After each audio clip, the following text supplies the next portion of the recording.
to Feisworld. Yes, Steven. Hey, Faye, I'm so great.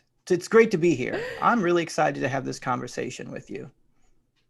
Me too. Absolutely. Steven and I met through LTMBA and Seth Godin's LTMBA, and we've been working together. We've been managing a creative entrepreneurs mastermind group since 2017, believe it or not. And, Steven, I see that you are, first of all, I find you humorous and you always brighten my day. Right now, I also see you as an accountability partner for my own book. Needless to say, a big milestone for you right now is that you just released your first book. It's not nonfiction, it's fiction. And I haven't really interviewed a lot of fiction writers, novel writers here on the show. So I'm really, really thrilled that you are here. And I've been saying the title of your book for a long time, and I just love the title, Aqua Funkopus and the Macrocosm of Mayhem. So tell us a bit about this new release, this new book. Yeah, so this new book is I started working on this book, this very book, in National Novel Writing Month back in 2016. And for me, in my creative journey, I am very prolific in terms of generating creative work and putting stuff out there with my podcast, with my blog. But I've been taking writing classes since I moved here to LA for like 20 years. And I write a lot of screenplays. I've written a lot of books, but I hadn't published anything. And I finally said, Stephen, you're just doing this stuff almost like, hey, I can write a book in a month, but then you don't do anything with it. So last year I said, you know what, this is done. I'm going to publish my book. My book is going to go into the world. And that was really kind of what I said to myself. And so I just said, hey, this year, 2020, I'm going to publish my book. I set out in January, and then I just edited it, worked it through a creative community, got accountability. Then in December, I published it on the Kindle platform. So really following a lot of the teachings. I know both of us gone through Seth Godin's Alt MBA, and I was in one of his other workshops called Writing in Community. And the specific thing was to publish a book on the Kindle platform by the end of the year. And that was the goal. And I was really excited to be able to hit it that this year. So really excited to do that. I love the energy that you bring in with this conversation. I wanted to say that one of the reasons why I love your work is because it's the same energy that you bring to every community. I don't even have to be there physically, and I just know that, and I love the fact that you're always speaking the truth, and how you actually and always be feeling. And I just love that level of transparency. And for people who are just hopping on now, no matter where you're watching this, Twitter, Facebook, YouTube, LinkedIn, thank you so much for tuning in. Please leave your question. If we don't get to your questions during the live session, I'll be sure to work with Steven and kind of really look after the comments, and maybe we'll follow up with either our own replies or record a separate videos for that. I do love monitoring my live stream on YouTube because there's a little live chat section. So there are links in the description. If you can hop on over to YouTube, I will make sure to keep an eye there. But I also want to say that today we want to discuss, a very important topic, which is how to create, or content creation in general, in uncertain times. Not only this very moment, but also put yourself back in 2020 or whatever the future may bring. So speaking of which, Stephen, I feel like right now it is, it's a challenging time, but it's also a very special day. And before I invite you to read a blurb from your book, which I'm so excited about, could you say a few things maybe about what you shared with me before we hit record about today being, Martin Luther King Day, and how do you reflect on some of his teachings in related to our conversation today? Yeah, one of the things I think about in terms of today being MLK Day, and I listened to Letter from a Birmingham Jail today. And one of the things I noticed is there's a quote where he talks about, good people remaining silent. And I think for us as creative individuals, as artists, our work, putting it into the world, is a way for us not to be silent. And I think too many people go into the world and they hear something like that, and meaning yell my political opinion and create chaos. But I think there's a role for us as artists to be peacemakers, to be able to put work into the world that will actually change the culture from a culture of hostility and anger to a culture of, listening, and then to achieve social justice aims that we all want to make the world a better place. And I think as an artist, our work can be that. So if in these times we are hesitant to share our work because maybe we're afraid of we're being self-promoting, maybe we're being insensitive, I think it's a yellow light issue. I do think there are people out there who are taking advantage of these situations and saying, I'm going to go out and make a lot of money, in COVID, or COVID is a gift, or those types of things. I think that it is not a gift at all. There are 300,000 people who have died. There are people who have lost their lives. So, but I think what we do have is we as creative people have the gifts to be able to face these situations with compassion, with care, with understanding, and our work can do that. And I think that's how we as creatives can enter into this discussion and this debate and make change. And that's what I hope to do. And I think that's what our community does of creative entrepreneurs with all of our work. And that's one of the things I really appreciate about our community at large and our group at large is that the people we're surrounded with are not self-promoters. They are really trying to work in some very difficult issues on the ground that people need help with. And I think that is something that is missing. A lot of people want to win the opinion debate, but really there's the people debate and there's the compassion debate and there's things that people are going through each and every day. And I think that is where we as artists can enter into that space, wherever it is, because there's somebody around you who may be hurting. And we're blessed. I'm blessed right now, and you're blessed right now. So I think we're called to help those who are suffering and help them navigate through it. So that's what I think I'm trying to do. Beautifully said.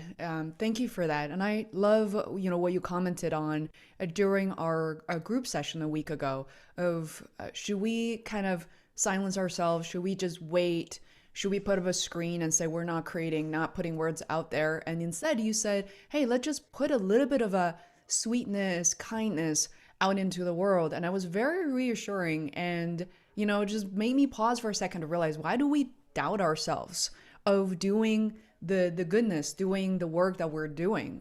So is that what you think other podcasters, authors, and designers, painters should be doing right now? I definitely believe that. And I think sometimes we doubt ourselves because of criticism. Sometimes we are not going to ever create the perfect work where somebody's not going to criticize us. But there are moments where we have been criticized, and that puts those seeds of doubt when you don't have a supportive community around you, when there are going to be people who are going to criticize you. But you have to say to yourself, I have to say to myself, you know what, I'm going to put my work out there. I know I'm being sensitive. I am not intentionally trying to hurt somebody. If somebody's upset or disagrees with what I put out there, I know that I'm doing it with a good heart and a good intention. And I think that is how you have to overcome, that doubt. And I think what I said in our group is that the people who really care are probably not the ones who are going to hurt people. And that doubt is, like it said, it's a story that we're telling, and we need to tell a different one. We need to tell a story that is faithful and that is loving about our work and about the people that we seek to serve and help. And I think that is one of the powerful things that we can do as creatives to combat that doubt, because it doesn't go away. As much as we try to eliminate the doubt, eliminate the stories, we have to settle into practices that will enable us to overcome those things and then put our work out. And then at the end of the day, I just tell myself, if my work doesn't go out, it's not because of anybody but me. The doubt is coming from me. There are people in the world who actually have physical threats to their lives and their work. I'm not one of them. I can sit down at my desk every morning and write my work. So basically, the opposition to my work is me. And once I say that and own that, then I know that, hey, I can put my work out there. And that's the truth. And you get literal with these sorts of things, and then you produce your work from that standpoint, because you tell yourself, is this a reason or this is an excuse? And I see that, and I see that, hey, you don't have any opposition. Produce your work. And then you tell yourself a new story, and then you kind of make it better for you as a creative person. Mm-hmm. Well, I also love one of the stories you shared. I want to invite you to do the same here while we're going live, which is to read a section of your book. And the funny thing for people who are new to publishing is Amazon does offer an author copy, but it takes forever to ship. So Stephen is literally going to read from Scrivener or where your work was originally originated from, even. And this, by the way, reminded me of when I was on a live show. I was 15 years old. I got invited to China National Radio Station, and I got to be interviewed or in conversation with this really famous DJ at the time. He was 25 or so. All the girls in my high school just went crazy. And he made me sing one of the songs I was singing during English competition. I was so embarrassed and I couldn't back down or back out of it. And I'm really glad I did, even though my voice was really shaky. I still remember that. But tell us about, before you start reading your story, Stephen, tell us about that moment where you in that Seth Godin's group and everybody was reading their work and you had to do your own. How did you feel? What was that experience like? It was interesting because I think there were like 15 people reading, and I believe like 13 of them were reading, very serious work. There's people talking about cancer. There's people talking about, obviously there was a lot of marketers in there talking about selling their products. And here I am reading a sentence about zombies and time travel and multiverses. And I just kind of laughed a little bit, and it helped me not to take myself so seriously, because that's what you can get in this mode, like, oh, I don't want to make a mistake, or I don't want to say something wrong. I don't want to offend anybody, but I just kind of laughed. And it kind of made me feel good that, because there is sometimes we want to bend to the group that we're around. There's like, it's called the Ash conformity test, where people actually will, if the group says a lot of things wrong, you will want to say the wrong thing just because of the group. So there is group pressure, but then it's good to be myself, because at the end of the day, I'm not going to write a memoir, not yet. And I'm not writing a marketing book, but then there's this pressure. Oh, I got to write a marketing book. Oh, I got to be a coach. No, I like writing science fiction. Here I am. Here's Steve. Nobody made a rule to write only marketing books, or nobody made a rule to only write memoirs. I'm going to write this book. And I think that's what I felt great about. I'm going to be me. And that's really cool. That was the really cool part of doing that reading. You felt good afterward. I did. Yeah. I hope you feel good after this too. It's just the two of us. But Yeah. I love to, so spoil me and read any section you like from the book so people can get a taste of it. All right. So I'm just going to go straight into the book. No setup, because then I'll start ranting and raving or anything like that. But I'm going to go right into the book. This takes place with the main character of the book, Genesis, and his love interest at the time when he's in 8th grade. After lunch, Genesis would be in history class, and he would have a chance to admire Sherry from afar. The nerves never seemed to go away. Was it even possible to live a nerve-free life? Genesis recently read a book that said that nerves were just energy flowing through our bodies, and our reaction to that energy would be to generate a story. Often the story that was generated involved licentious behavior. Now, the journey of the libertine was not a trip for the righteous to take. So Genesis sat and stared at Sherry's desk from him in 8th grade social studies. She had not arrived yet, but Sherry was the desire of all middle school boys. Yet she rebuffed many a suitor. The lore behind the rejections were so colorful, or maybe more than actual truth. Some said she had a boyfriend in high school who was going to be a future NFL quarterback. He drove a red Mustang and played Aerosmith. Others said that her dad was a lawman who traveled the West rounding up bail jumpers, and if anyone dared to approach his daughter, they would be greeted by the end of a shotgun. See the tension already? Now, if dad had a gun, why would he allow a high school boy to date his middle school daughter? Or maybe it wasn't really far-fetched. Maybe he thought the older boy represented all that a true man should be. Someone who drank old style, drove a fast car, and threw a football. The reality was somewhere in between. Sherry lived in a trailer with her uncle Rufus. Her mom was a traveling belly dancer, and dad was either a drug dealer or a bounty hunter. Rufus was a drunk who cobbled together enough money for rent, collecting cans and playing harmonica at Rusty's barbecue shack on Blues Mondays. Mom would send home enough money to keep Sherry in nice clothes, and Dad would float in from time to time with tales of the road and a few more dollars, usually around the end of the month when Rufus was running short. Now, at that moment, she was outside at her locker. Sherry opened the door of her locker and got her jacket and backpack. She put on her jacket, slung her backpack, and headed out. All the other kids who lived in the trailers took the bus as well. The trailer park was a nice trailer park. It didn't have the stigma that trailer parks of today have, but the double wides were occupied by working class family.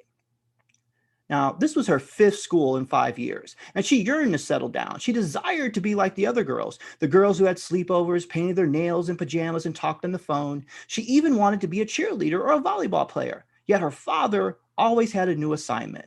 She needed to play her role in the assignment as well. Her father was up for promotion at work, and if she helped him with this last job, then her future in the family business was sealed as well. You see, when you're the daughter of a demon of temptation, you are always moving. These days, the competition was fierce, and you needed to distinguish yourself. Demons had to rack up streaks of men they could tempt with power or tempt them to lose all the power and respect they had. Now, Sherry's dad had been climbing the ladder, and if he finished this assignment, they could settle down in one town and keep up the subtle temptations of corporate types, individuals who cheated their businesses for years before they got caught. This would give her time to settle down and join the volleyball team and cheerlead. All right. How was that? Uh, Please tell me you're doing an audio version of your book. You're doing an audiobook at some point. Yes, at some point, I want to do an audiobook.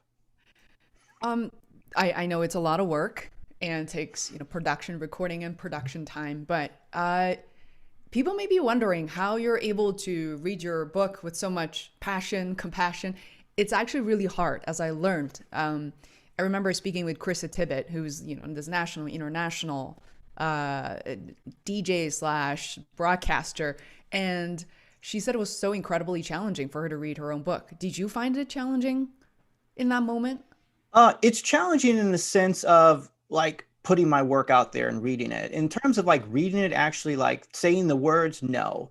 Hmm. Honestly, I mean, I've had a lot of training. I was on the debate team in college. I did a lot of public speaking. So I've had a lot of training in Hmm. speaking publicly. So that part isn't the hardest part. Now, the actual wanting to put my words out there, even as I read, I'm criticizing myself, I'm finding mistakes, I'm talking about my inflection and those sorts of things. That is the hardest part of it, is the self-critic of yourself as you read it and Hmm. finding maybe, oh man, I should have done this or I should have executed that. That becomes more of the harder thing when you're reading out loud. Mm. So you just revealed a couple of things about you, which I didn't really mention at the beginning. Is the fact that you are your father, your husband, you're an educator. On top of creating your podcast, you have a YouTube channel as well, and you write. So tell us how these things kind of play into each other, maybe in concert, so to speak.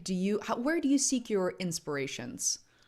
So I seek my inspiration really from a lot of different sources. I enjoy history. I enjoy theology, and I enjoy older things. So and older things that are, really well researched. So if I'm reading books, I usually do an ode to the past. So I'll read African American authors like Langston Hughes, like James Baldwin, Toni Morrison. I look for things that lasted over time. And that really is an inspiration to me. I'm heavily influenced by a lot of theology, and I'm heavily influenced by pop culture, by music. You'll see those themes running consistently, through my work. And then I just I've always been a person who liked to mash things up and kind of put divergent thoughts together. When I was in grad school studying theology, I would do papers about rap music and put scriptures to the rap music because I would sincerely listen to like Tupac Shakur, and rappers are talking about their spiritual life. So I would sit there and say, this is this individual wrestling with their own spirituality. It's not Mhm. necessarily a church. He's not a minister, but I do think that people do wrestle with their individual spiritual lives, and that comes out in their art. Now, some people would initially see those things and dismiss it. Oh, that's evil. But I'd be like, no, let's look at it. Let's lean into it. So I sort of like to lean into that. I like to lean into the gray areas. Nothing is black and white. There's always exceptions. And I like to live in the exceptions. And I like to play around with the exceptions because I think we're always growing and evolving. We're not in some sort of set position for the rest of our lives. So those are the types of things that influence me. I Mm. really experience, influences me.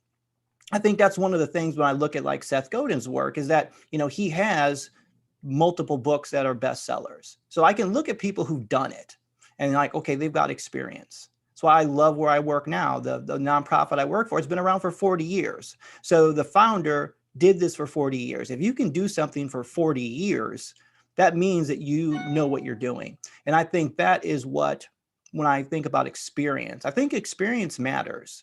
We like shiny and new, but experience shows that it's sustainable. Because I think a lot of times we see TikTokers, we see YouTubers, we realize that this industry is young. So as creatives, we're thinking about a long career, right? If we want to have a long, sustainable career, you can't just be a flash in the pan. You'll burn yourself out. Or if you're just good enough to retire and then, bank away all your money. So if you want to build a long-term sustainable career, you need to begin to take steps in your creativity to ensure that you can create long-term. And I think that for me is kind of what I'm doing. And I think a lot of times in creative lives, and we see it in our groups where people will try to make a podcast and then they don't get famous and then they quit.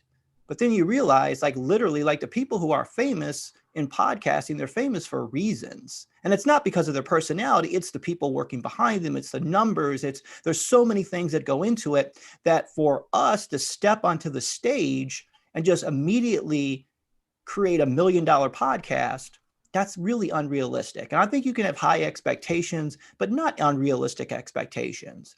And you can have high expectations within the world that you live in. And I think that's what helps me to be a very prolific content creator, is because I have very realistic expectations of myself. Now, I don't lower my expectations of myself, because that's another influence. Michael Jordan, Kobe Bryant, John Wooden, those people who promote excellence, like, they want to be the best versions of themselves. And I think I learned that from my father. He would work very, very hard. And that's what was modeled to me. My two older brothers would work very, very hard.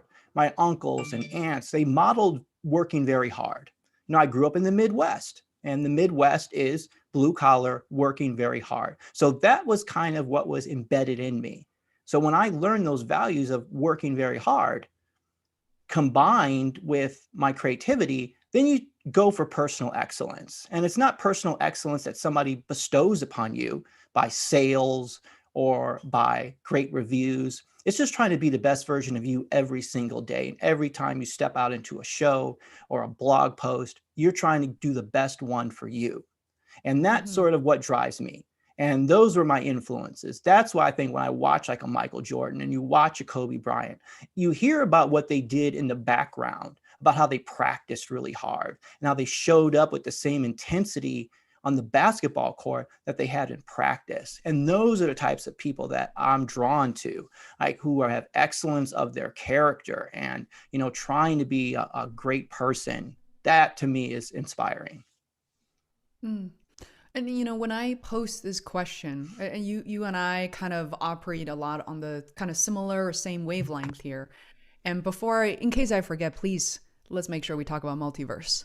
I will table that for a little bit later. But what you said is something that I hear from other people all the time, especially people who are new, getting started. I posted a question in this group called the Subtle Asian YouTuber group, and it's a wonderful community. And when I said, could you share one thing or a few things that you find like most challenging about creating content on YouTube? So specifically video content creation. And I definitely see a theme of sort of the imposter syndrome, self-doubt. What if people don't like it? What if you don't have any feedback? I gotta say, I remember, this is my personal experience. I definitely want to hear your take on this, on how people actually overcome it. Is when I launched my first episode and I was still working full-time in advertising marketing agencies, I feel like it's a very polarized place, because you are, number one, open office setting. Everybody is like very, very friendly. And what we do is very flashy, a lot of money involved. So I felt like I was putting myself out there. And I really thought for a second, what if people don't like the first episode? And it was not, my guess was wonderful, but I really sounded very shaky, very self-doubty, whatever the word may be. But I'm really glad it's out there. And I continue to feel that way for a number of months. And I remember there's something I internalized and changed over time. At this point, I put our live stream out there. I'm really glad people are watching now or later. But honestly, generally, I kind of don't care. I don't really go back to look at the numbers. I will reply to comments, all that, but I'm not deciding whether I go live with you or with anybody else based on how many people are watching and what their opinions are. This is just something that becomes almost intuitive. But honestly, like if this sounds so foreign to you, this is not how I felt 7 years ago. 7 years is a long time. And for me, that there's a gradual change of I just need to put my work out there. Otherwise, I feel sick. Like I feel uncomfortable if I don't. What's your take on that? Oh, I You absolutely agree 100%. I think, a lot of times we would hear that little voice of doubt inside of our heads and inside of our minds is actually resistance. I'm beginning to see that it's an internal alarm clock. Because when I feel uncomfortable, like right now, I'm challenging myself to publish on my blog every day. And in the middle of the day, I'll feel uncomfortable. And I'm seeing it more as my internal clock is saying, you need to post today. You need to post today. You need to post today. You need to post today. So I think once we get into a habit of putting our work out there, that I think our body and our internal thoughts begin to support us. It's supporting. It says, you made this commitment, Steve. Now you honor that commitment. I think then we can run the risk of retreating back into the idea of, oh no, what are people going to say? And there's this idea of things are got to be perfect, which to me, it's sort of, Seth says it all the time. And this is what, for me, for my book, he said it in the workshop. He said, look, the temptation is to try to sell the book. He said, you're in a book writing workshop. You're not in a marketing workshop. He said, write the second book, then write the third book. And then you build a habit of you build a habit, and then you can say, I am a writer. And I think that's what the mindset that I'm in, and we're all in as creators. I don't go back and listen to my podcast either. I have 3 years worth of podcast, almost 4. I don't go back and listen to them because I want to make the next one better. And I know, and also I'm aware of, I want to take feedback from the marketplace. So if a person tells me to fix something, I'm more than willing to hear it and listen to it, because sometimes my own inner self will get too critical. So I want to hear feedback, because I think when your work goes into the world, it's being experienced by other people. And I want to let people experience it. It's sort of my work, like the song by Sting, Free, Free, Set Them Free. If you love somebody, set them free. I set my book out into the world, and we set our work out in the world, and people are going to experience it a whole lot of different ways. And I think every creative artist will see that. Because there are people, there's no consensus. Sometimes people think there's consensus. But when you see like Star Wars, some people love Star Wars, some people hate Star Wars. There's a smaller amount of people that hate it, but then there are who like it. But the point of it is that people will interact with your work differently. And if you're battling to find consensus, and if you're battling to write something that will not get criticized, you're fighting a losing battle. The critics are out there, and they shouldn't stop you. Now, if you're going to instigate, then you have to have the expectation that people are going to be mad at you. So there are people out there who will go out there and intentionally troll people, say mean things, and then they get upset when people criticize them. But if you're going to go into that pool to instigate, then you need to expect that people are going to respond. If I punch you in the face, you're going to respond negatively. And if I don't have that expectation, there's something wrong with me. So we try, so we have to have these sorts of expectations as creators of how we want to show up in the world and be generous and help people. And that's sort of my ontology. Here's my gifts. They're very imperfect. I'm just trying to become a better writer every time I put something out. I know that this book is flawed and imperfect. Even as I read it, it was flawed and imperfect, but I'm on to the second book. I'm on to the third book, and that's what I'm going to do. And then over time, people can criticize it and argue about it, but that's a good thing. That's a good thing. That's the way that I look at it. And, I see that as being an observer. Like I go out to the bookstore and I see, Charles Dickens' A Christmas Carol. I was walking down the street the other day, and there was a copy of Frankenstein just laying on the street, and I picked it up and I bought it home. Nobody's giving Mary Shelley notes on Frankenstein. Nobody's giving Mary Shelley notes on the book cover that somebody chose, because Mary Shelley's been dead for hundreds of years. But the part about it is that you can put something out in the world that'll last longer than you. I think that to me is incredible. I saw a trailer for the movie Van Gogh, and Van Gogh said, what if I am the artist for people not born yet? And I started to internalize that. I started to think, well, what if my work, even if it never gets any sort of traction? What if it's for people who are not born yet? That's awesome. Like if I put something out there that's out there and maybe it resonates with nobody, but maybe years from now, somebody picks it up and it resonates with them, my work is done. And that's what is incredible.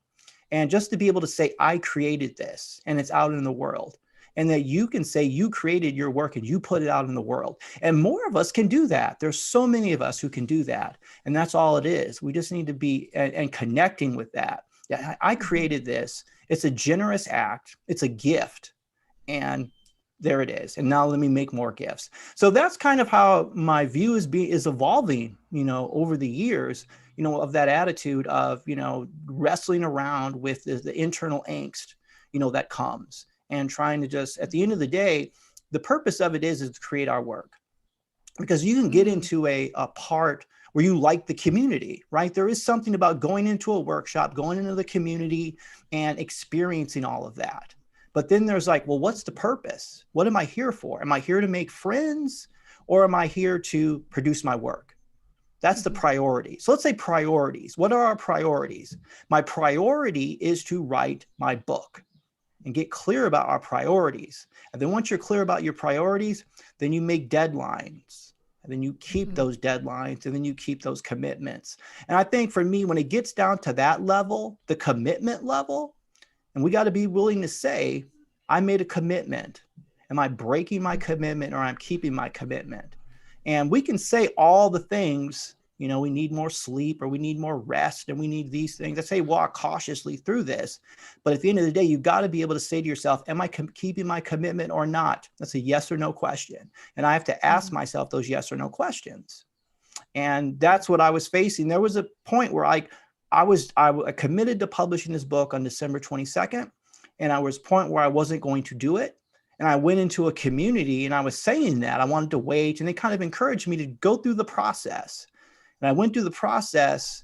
It's funny, when I got through the book and got into the editing part of it, another part clicked in and I was able to push through and do it. But when I found myself saying I didn't want to do it, I didn't really have a good reason. Then I said, well, what did you say you wanted to do?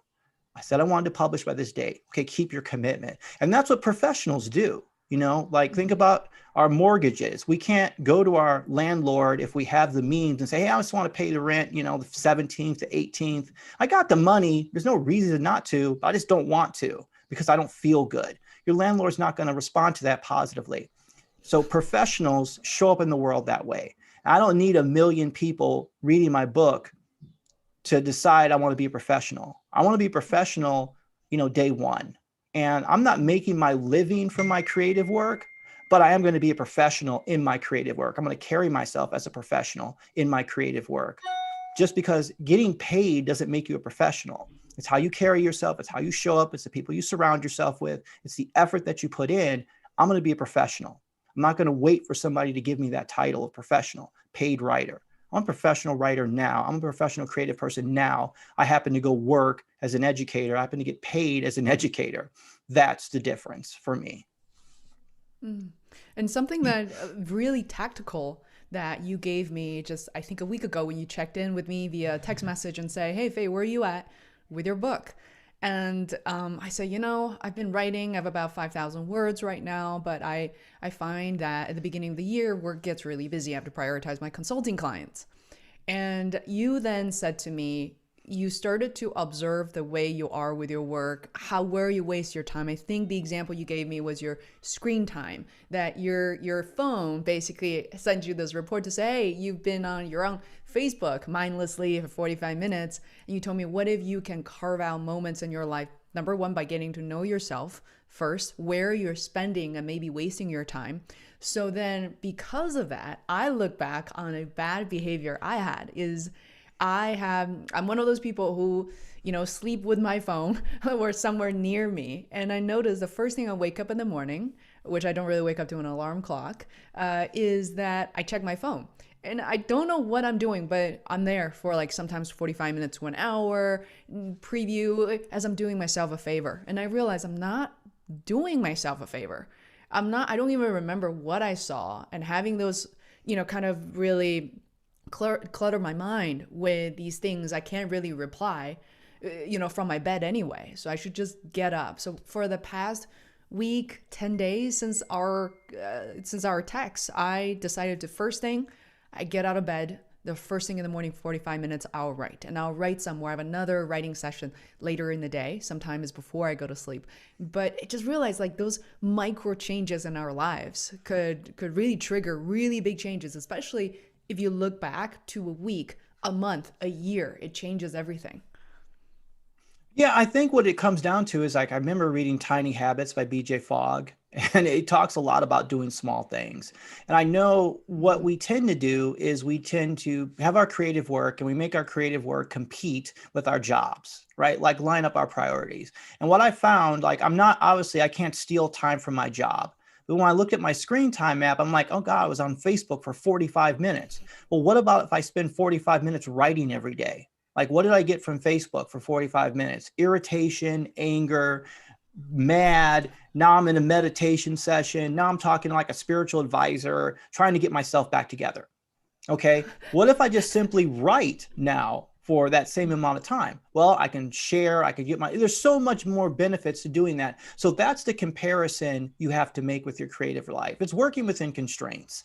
And for my creative life, I have to work within constraints, and then I have to, get accountability and those sorts of things. It's funny, as a manager and as a leader, one of the things I never do is I'm all about collaboration and I'm all about not micromanaging people, but I micromanage myself. That's who you have to micromanage. So I have very intense systems set up and I love it. I'm a systems geek. So if anybody from my job would watch this, they would tell me that they would think the exact opposite, but I micromanage myself. I just don't want to micromanage other people. So I have a lot of systems set up. Now, the thing about my systems that I set up, I'm very flexible within those systems. Is if you get rigid within your systems, then once you miss it, then you fall completely apart. So like I do 15 minutes a day writing, but I don't hold myself to, it's got to be at 6 o'clock every day. Cause then I know I'm fighting other battles. But like what you said, it is one of those things. This is a path I'm going to create to get what I need to get done. And that's sort of what is good. And I think it ramps up a lot of internal intensity in you. But I think for me, I'm a person who just enjoys working. It's kind of counterintuitive that I have all this creative work going on, but I'm also doing a master's degree at the same time. And I'm also like, I wrote one novel during the group and then I did National Novel Writing Month. But I think I'm busy, but I'm healthy busy. Because I think it supports myself. So I can't just sit there and do nothing. Because if I'm sitting there doing nothing, my brain is just racing. So I have to be creative. And I enjoy being creative. So why not do it? Because I just don't want to sit and read Facebook and doom scroll all day. But there's something about it. I don't know, with our phones, I know we all read like Steal Like an Artist by Austin Kleon, having a digital and analog desk. So I finally do have an analog desk, and I do a lot of analog where I just write in my journal every day, where I try to keep my phone on the other side of the room, where I use downtime. I mean, part of me feels like embarrassed because I'm like, Steve, this is 1994. Okay. There was no Facebook in 1994. There was no phone in 1994, and you managed to do quite well. So now you're like, oh, I got to go, get rid of my phone. I got to do all these sorts of things. But it really is kind of like, wow, our brains in some way have been hijacked. And I got to take my So true. agency back, because I notice, like, again, like me, I'm trying to do these comparisons because I've always loved reading the newspaper. And I got in trouble once in high school because I would buy the newspaper every day and read it in class, and I wasn't paying attention. And the teacher called my father and told him about it, but I still go buy it. And I used to love hearing about people who would read all the newspapers every day. So like me, I have a subscription to the Wall Street Journal, the Washington Post, the LA Times, the New York Times. I start my morning reading through all of those, but then you get agitated. And I think, is there something different about the phone than in print? And I think there is. So I have to be very intentional how I begin my day, and what I consume and how I consume it and when I consume it. So I don't get rattled off into some sort of like, I'm really upset and I'm really mad. And I got to approach things in a healthy way. So that's what I do. I micromanage myself and my habits. And I have a lot of spiritual routines, spiritual practices, meditation, spiritual readings, spiritual community. Those sorts of things help me to be able to be creative. And a Mm-hmm. positive community is really what I think is important. I think for me, I've always been a creative person, but I wasn't flourishing as a creative person until I got in a positive creative community. So when I like met Mm-hmm. you, my podcast was start and stop. And I was doing it basically for my job, for my performance review. But then once I got into a community of other podcasters, even though we're podcasting about completely different things, there's something about being around people who are doing the same thing that helps you.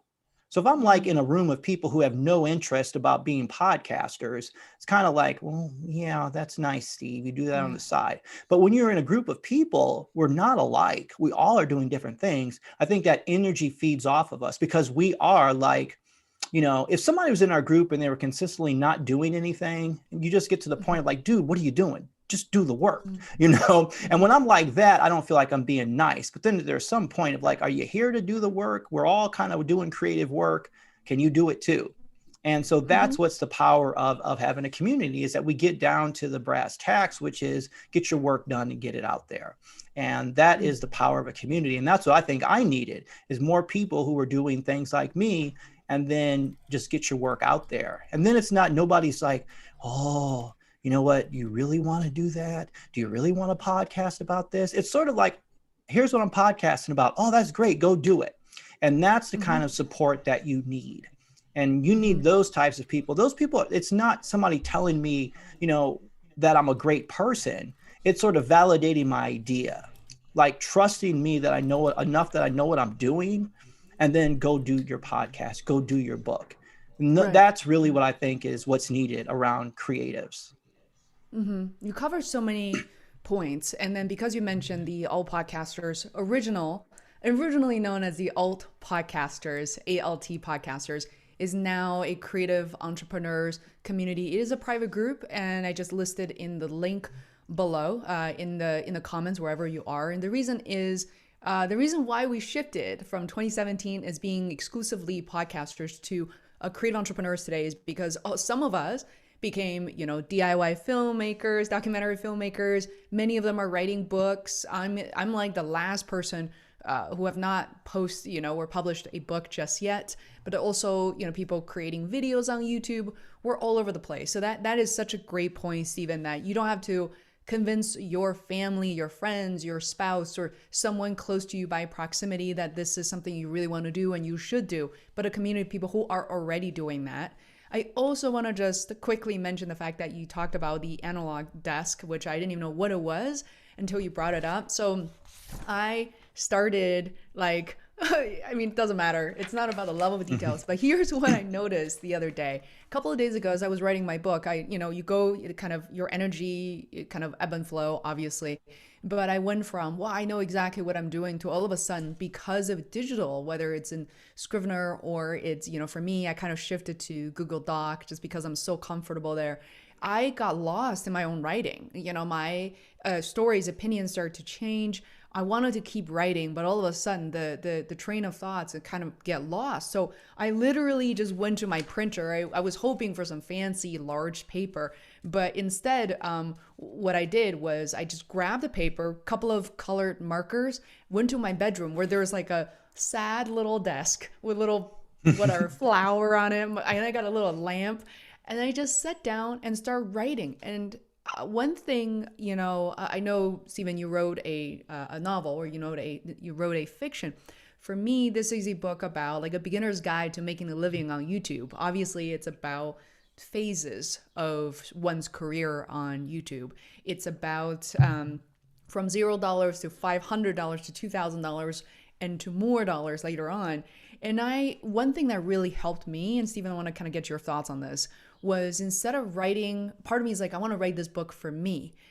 That's great because I got excited. And then phase two was, okay, how will this help a certain community of people? Who are these people? So for me, it was certainly not about channels with millions of subscribers. Like, this is how you make 7 figures in 6 months. I don't believe in that.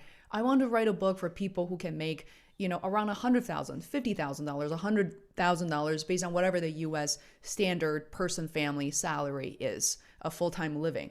So once I got clarity on that, and then I thought to myself, what are the phases? Getting started, getting paid more, we're making a living.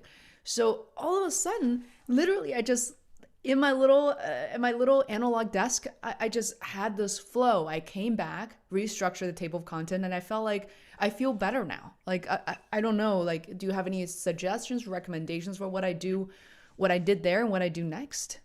Yeah, I think what it comes down to, there is the creator in you, and then there becomes like the decision maker in you. So sometimes what I found in the middle of my writing, sometimes you get into this position where you are writing and you maybe have things that are really good, but they conflict with each other. So at that point, it becomes decision making. Okay, I'm going to go with this scene, and this scene is what I'm going to move forward with. So like in your writing, you're going to have, you want to write to influence a lot of, like Asian entrepreneurs. So there might be a point in your writing where you're going to have to say, I go with this or I go with that. Then you're going to make a decision. Now, sometimes I'd recommend, and this gets into the editing process, is when you put all your ideas out there in your rough draft. Then you might, if you have the ability to do there's three types of edits. You've got your creative edit, you've got your developmental editing, you've got your line editing, you've got your copy editing. Your developmental editing is when somebody is helping you make decisions and you're going to chop things. And this sort of like what it seems like for you is a developmentally editing question that you would get all your ideas out there. And then at the end, in the developmental part of it, you're going to chop things. So one of the things in my book that I just wrote is I wrote all of these scenes where I did these sort of interviews with the characters. I made it like a reality show where like I would pop into the book as a real person and I would talk with the characters and I blogged about them. I put them in my creative community. Everybody loved it. But at the end, I was like, I don't know how to put these in the book because it will confuse the readers. So I had to chop it. I had to get rid of all of that.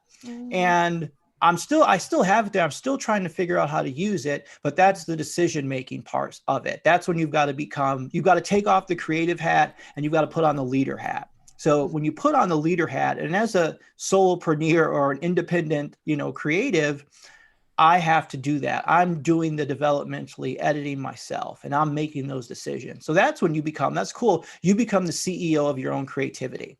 And then you have to decide, well, who am I going to let in and what am I going to say? And I think that really is, you have to be very, very, very, very, very intentional. You've got to know you before you start allowing people into your work, because that's a decision that it's almost like, I don't want to say it's a marriage, but it's almost like there has to be a level of trust with whoever you let give feedback, that they're giving you the right feedback. And so I don't unfortunately have the ability to go out and hire people to be, developmental editors, but I do have the ability to get a lot of feedback. So I put my work out there a lot. And then I hear people are very generous and they will say things. So that's what I think is good. If you put your work out there, you see how it fits, you know what your work is, you know the heart of your work. So if you put your work out there and you've made the decision, I'm going to write about influencing Asian entrepreneurs, and somebody comes back and says, no, you should do, millennials who live in Boston, you're going to be like, no, thank you for the feedback. I appreciate you taking the time. But the core of my work is about Asian entrepreneurs, and that's because sometimes people give feedback all the time and they mean well, but sometimes you got to give feedback and trust the person that they've made their decision. So if you just made the decision to be a podcast, you made the decision to write a memoir about Asian entrepreneurs. If somebody comes to you and says, no, Faye, don't write that. Write about your growing up in America or coming to America when your father had cancer. Well, no, that's not the book I'm writing. I may write that book later, but this is the book I'm writing right now. And that kind of reveals to me that this person is really not interested in my work. They want to try to change my work. And though I really love them as a person, they're not for my work. I'm going to go, they're not for this project, because in a subtle way, they're not trusting you. And I think that's what it reveals. They're not being mean, but they're not honoring you. And you want, on a creative journey, you want people who honor your work. There's a difference, and it's hard for people to understand. Honoring your work it doesn't mean that you're going to just tell you you're awesome all the time. It means you're going to engage with the work in a level of specificity that will help you grow. And those Okay. are the people you want. Because then Yeah. at the same time, you don't want somebody saying, "Oh, Faye, you're awesome. Oh, Faye, you're awesome. Oh, Faye, you're awesome. Oh, Faye, you're awesome. Oh, Steve, you're awesome." And then you publish a junk book. Hmm. Hmm. So you've got to know, you got to be able to distinguish the difference between the Yeah. feedback you get. And you're being a CEO at that point. You just got to go with the decision. And that's sort of the shift that goes. You Yeah. got to, and that's why I think the agency comes. At the end of the day, I'm the CEO of my creative work. We all are the CEO of our creative work, and we have to get comfortable with being that. And I Hmm. think that was a new realm to get into, because when I was hiring an editor, I was more thinking, oh, I got to get picked by an editor. I said, no, Steve, you are the editor's boss. Okay. And you're going to decide how you interact with this person. You're not putting your work out there so this person will pick you. This person is coming to you. You are interviewing them. You are hiring them, and you have expectations of them. So that's the way I think, you should look at those things and work through them that way. Get a lot of feedback, see who you can trust giving you feedback, and Hmm. stay true to your vision. Like, you have Yeah. your vision for your work. Don't alter that, because if you alter your vision, you're writing a different book. And I Yeah. would just say, hey, this is the book I want to do. I'll write that other book when I'm done with this one. And Yeah. that's really what I think. We've got to stick to our vision and get people around you who support that vision. It's, if you were saying to me, I'm going to write a book about how to, rob a bank, I'm not going to be on that train with you. And I'll probably suggest that you don't do it. But if Yeah. you're writing a book about, influencing Asian entrepreneurs, I'm like, yeah, I know that that's important to Faye. I'm going to support her on that journey. And that's what I think we can be. I may not know a lot about Asian entrepreneurs and their journey, but I can help you and support you and read and give you techniques from where I can and support you in that journey. And that's what I believe we need to be doing in our creative communities. It's interesting. Seth Godin actually mentioned in, I think, I'm not sure if it was a blog post or possibly as part of an interview with Tim Ferriss or someone. He said he actually sent a lot of his manuscripts to editors, and ended up they came back and he had to erase all of them because with the editing, it has become basically not him. And as a result, you and I probably, are not gonna be able to. By the way, all the lovely comments are coming in on YouTube. Huge fan of Steven, you rock. Thank you, Myrna. And Steven definitely will reply to that. But Seth Godin actually said that he refuses to let some of the editing come in as a result of it. I also recently listened to Seinfeld's interview with Jerry Seinfeld's interview with Tim Ferriss. I was really blown away that he said, how he looks at his own creative endeavor as, especially early on, still independent stand-up comedian. They're all pretty much independent, but the reason why he was very careful about who he signed with and whether he wanted to have this huge production or himself, he said, I don't want to sink with the ship. I don't want a certain, special to go on for 90 minutes because that's what Netflix wants, because that's what I'm required to do. It should be as long, as short as it needs to be. So with that said, I actually do want to come back. Maybe it's a bit of a surprise to you, Stephen. The reason and where I seek my feedback from my book on this particular one, it was originally about entrepreneurship. Then I really shifted to a beginner's guide to, making a full-time living on YouTube. Or another potential title I have in mind is, Are You There Yet? Because, as annoying little kids, are we there yet? We're constantly thinking about creators, like, are we there yet? But what is there? How do we define there? And what are some of the critical milestones along the way? That was the book I wanted to write. There's part of me really want to write a memoir, write something specifically for Asian immigrants. And as a result, I put my question out there to this lovely community, a private community, people I trust. Different opinions came back. And I really started to think for a second to say, wait a minute, who I am, what I do, how much of that is really related to being Asian or Asian entrepreneur? And to be honest, like all of a sudden I realized, oh, that's actually a different book. That's kind of specific challenges that we go through being Asian or an Asian immigrant living in America. So, and Stephen, guess what else I did is I posted a question in the subtle Asian YouTuber community. I said, what are some of the things that you find challenging? And I expected a lot of them to come back and say, making money is important. I got a shorter timeline. My parents or my families don't support me. Guess what? Not a single person brought it up. Not a single person mentioned of their own ethnicity as something that's stopping them short, that becomes a particular challenge. So what I'm gonna do instead is I'll have a bonus chapter of what I have learned about being someone who, being someone who is a person of color in a popular creator community such as YouTube, and how does that impact us? How do we look at just specific challenges? So that's no longer a kind of an overarching, like an umbrella theme. That's kind of how I navigated my path. Yeah, I think that's great, because I think like you have shared about, your immigrant experience. And I think one of the things as an American, I think for me, like I always think about race in terms of black and white. And then, okay, I'm an African American and I've felt the sting of racism. But then when Mhm. I open up the wider world around me, and I have Latino friends who tell me the sting of racism and how it's hurt them. And then I hear like you talk about, how the sting of racism has hurt you and your experience as an Asian person. And I begin to see, whoa, it's a bigger world out there. So, and I think that there are experiences that all of us have. There are battles that we have to overcome that are unique to all of us. And I think in your journey, there were things that you had to overcome that weren't easy, Mhm. that I think it's really good to have that bonus chapter to stick in there, because it gives us a different perspective of the world. And I like to have a different perspective of the world. And that's what I think is true diversity, is to move out of like stereotype and move Mhm. into, hey, this is what I think. There are nasty stereotypes around, Asian and people in America that, Mhm. we've been taught and that we buy into. And for see somebody like you who break those consistently. I remember you were sharing that you used to play hockey. And I was like, Mhm. what? You With played boys. hockey? And it's sort of like, Brutal. wow, so there is so much that is so rich, and when we have discussions about China and your mom's work, and it's always fascinating to me to be able to actually hear, the actual experience from someone, on the ground and who's working in the community and who's affected by it, and not just what we hear on the news. Mhm. And here's an actual person who's living the immigrant experience, who's right in front of me every day. And I think that's important, because who am I responding to at the end of the day? I'm responding to my friend.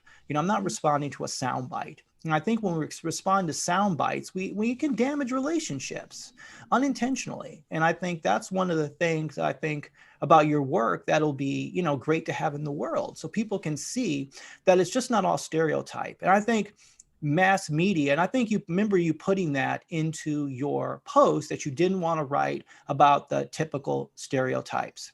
Mhm. But I think, in what like Seth Godin has said, the market, when you write for the large market, mass market, they want that, right? They Mhm. want the stereotypes because that locks in the most amount of people. Right. Funny, one of the stories Seth shared, he said like he wrote a book and then he wrote another book, and he said it was a book about evolutionary biology, that he spent years, not years, he spent an entire year writing this book.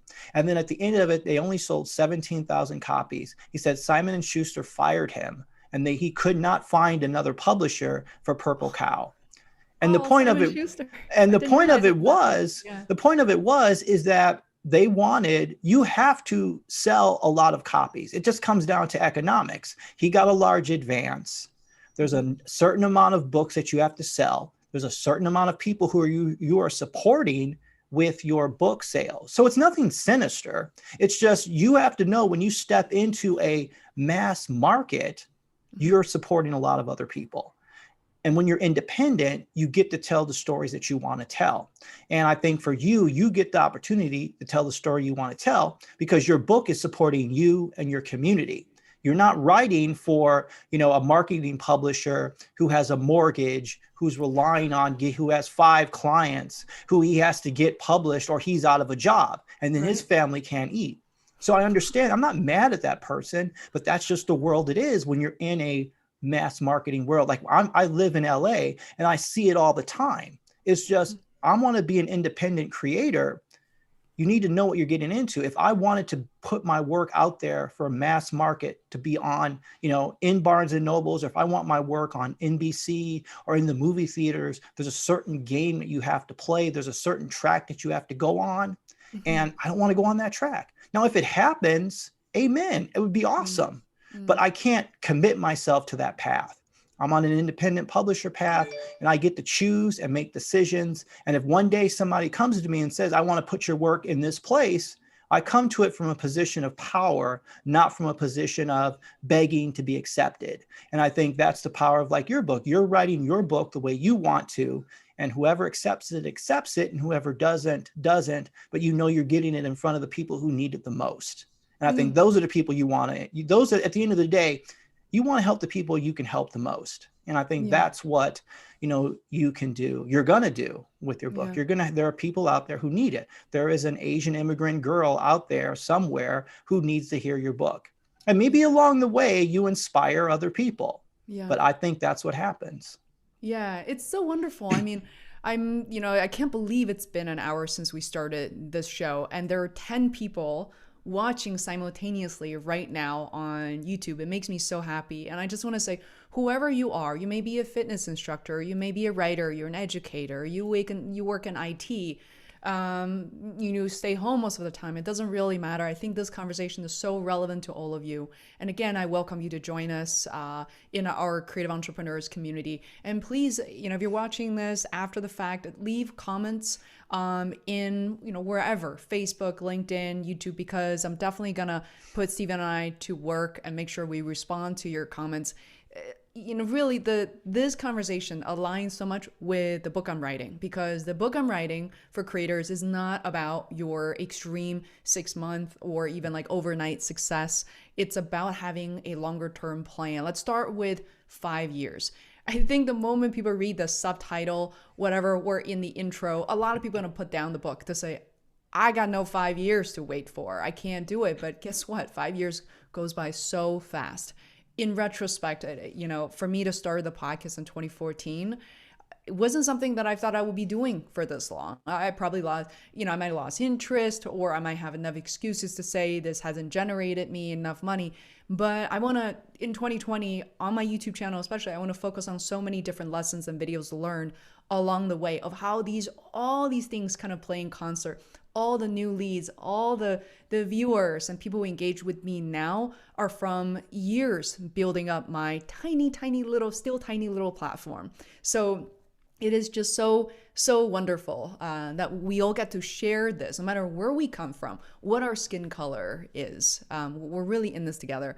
So, Stephen, one thing I feel like I need to do justice is you are, in my opinion, a prolific educator. Before we close, could you please let people know who you are and what you do at your full-time job, who you serve as an educator? Sure. I work for a nonprofit called the Institute for the Redesign of Learning, and I specifically work as the education director, and I work specifically with students with special needs. So in my role, I oversee a staff of 14 to 15 really dedicated educators. I work with a brilliant team of other educators, therapists, and we really serve a population that has special needs, but also are in crisis. They come to us when all of the resources have been exhausted at their public schools. A lot of the students experience extreme amount of trauma, extreme amount of hard times, and we help them get back on track, helping them learn competencies to help them be successful. And we're giving them the opportunity to be successful in ways that they haven't been successful. So it is definitely not an easy job. And I give a lot of credit to the people I work with. They're amazing. They really care about people in in a very difficult time. So that's what I do on a daily basis. I work with other educators. I try to help them do their job the best that they can. I also navigate a lot of the politics of coronavirus, government institutions, bureaucracy, trying to make a way forward for our students in this difficult time. So that's what I do, databases. Some people would call me, I have an unconventional title. I could be called a principal or a vice principal because we are really a collaborative team. On our administrative leadership team, our educational director is a full-time therapist. We also have two other therapists on our team. So we have it's not a traditional school where you have your principal, your vice principal. I work in conjunction with therapists. So we do a lot of whole care for students. All the students have special needs. So we're every student there, autism, other health impairment, intellectual disability. So that is who I work with on a daily basis. And I enjoy it. It is hard. It is some of the hardest work I've ever done, but it is, at the end of the day, you feel very liberated and really feel like you're doing something positive. So that's what I do each day during the week, Monday through Friday. Amazing. I still don't want to even let go of this conversation. There's been so many different engagements, and still 10 people are watching. We have all these comments coming in. I want to just take a moment to thank everybody who's here. Kelvin, Ron, Horner, I got to really meet on Zoom the other day. Amazing. And let's see, Logan's Run 45, Myrna, Kid Pang, and Brenda. Brenda Robinson, thank you so much for your comment. By the way, Steven says that Brenda says, really enjoy this conversation. Thank you. The basics that Steve shared are applicable across many areas of life. And that's precisely what I want these conversations to be, even though our underlying theme is all about creative, what it's like to be a creator. But I truly believe that anybody who are watching this right now, you are an artist, whether people label you that or otherwise. We are giving you the freedom and calling you an artist. And thank you so much for being here because, especially in recent days, weeks, and there's so many uncertainties that we're living with, and the news are really hard to watch. And I just want to, first of all, thank you, Stephen, for really brightening my day as you always do, and for people who are here with us and to kind of share this very special moment. Thank you so much for being here. I really appreciate it. And thank you so much, Faye, for having me. And everybody out there in the chat room, thank you for your comments. I really appreciate it. It's very encouraging, very encouraging. For sure. So guys, I'm going to take us off of live now. And this video, no matter where you're watching, is going to stay wherever it is. And leave your comments. And I hope to see you in a future session. If you want to learn more about what I do, go to feisworld.com, Feis. WORLD.com. There's an events tab where you can learn not only about future, but also the past events. Those videos are amazing. And I am so blessed to have interacted with these people and being able to continue to deliver these live streams to your lives. So yeah, I can't wait to do this again, Stephen. And we're going to go offline now. Awesome.